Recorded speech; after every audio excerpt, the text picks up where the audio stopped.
இந்த மாதிரி வந்து டெசிமல்ல புள்ளி வச்ச கொஸ்டின் நீங்க வந்து ஈஸியா பார்த்த உடனே தான் ஆன்சர் பண்ணிடலாம். இப்போ இங்க 6 × 5.6 டிவைட் பை 2.8 இருக்கா. இப்போ இந்த மாதிரி பாயிண்ட் தான் வந்து கன்ஃபியூஸ் ஆகும். அப்படிதானே?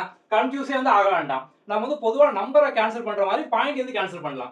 இப்போ நமக்கு மேல பார்த்தோம் அப்படின்னா ஒரு டிஜிட்டுக்கு அப்புறம் வந்து பாயிண்ட் இருக்கு, கீழேயும் ஒரு டிஜிட்டுக்கு அப்புறம் வந்து பாயிண்ட் இருக்கு. அப்ப நம்ம இந்த பாயிண்ட்டுக்கு பாயிண்ட்டை கேன்சல் பண்ணி வந்து விட்டுறலாம். 56 டிவைட் பை 28. ஸோ வந்து இப்படி பண்ணி அப்படின்னா சேம் அதே ஆன்சர் தான் வரும். இப்போ கட் பண்ணோம் அப்படின்னா 2 டைம்ஸ் 6 × 2 12 தான் பார்த்தோம் அப்படின்னா இதோட ஆன்சர். ஓகே. இப்போ இந்த क्वेश्चनல பார்த்தோம் அப்படின்னா ஈக்குவலா மேல கீழ ஒரே மாதிரி பாயிண்ட் இருந்துச்சு. இப்போ இந்த क्वेश्चनல பாருங்க மேல 2 பாயிண்ட் இருக்கு, கீழ வந்து ஒரு பாயிண்ட் தான் இருக்கு. இப்போ என்ன பண்ணுவோம் அப்படின்னா சோ வந்து இப்போ இந்த ஒரு பாயிண்ட்க்கு நம்ம வந்து மேல கீழ ஒரு பாயிண்ட் மேல வந்து 2 பாயிண்ட் இருக்கா.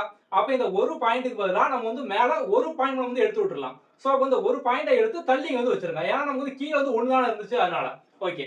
இப்போ இதுக்கு அடுத்து என்ன பண்ணலாம் அப்படின்னா இப்போ இங்க மட்டும் பாயிண்ட் இருக்கா. இதை நீங்க கேன்சல் பண்ணோம் அப்படின்னா இதை வந்து எடுத்து விட்டுருங்க. விட்டுட்டு இங்க நம்ம வந்து ஒரு பாயிண்ட சும்மா எடுத்து விட்டோமா அதுக்கு பதிலா இங்க நீங்க வந்து ஒரு 0 வந்து சேர்த்துங்க. அவ்வளவுதான் சிம்பிள். கீழ எக்ஸ்ட்ரா பாயிண்ட் இருந்தாலும் நீங்க வந்து மேல அதே மாதிரி வந்து பண்ணலாம். சோ வந்து எடுத்து விட்டு மேல ஒரு 0 வந்து சேர்த்துக்கலாம். ஒரு பாயிண்ட்க்கு ஒரு பாயிண்ட் அடிக்கலாம். இல்ல ஒரு பாயிண்ட்க்கு ஒரு 0 நீங்க வந்து சேர்க்கலாம். ஓகே. இப்போ வந்து 4 டேபிள கேன்சல் பண்ணோம் அப்படின்னா 111 வரும். சோ கீழ பார்த்தோம் அப்படின்னா வந்து 60. ஓகே. இப்போ இங்க 60க்கு 60 வந்து அடிச்சிடலாம். 111 வந்து ஆன்சர். இப்போ நீங்க பண்ண வேண்டியது இந்த क्वेश्चन.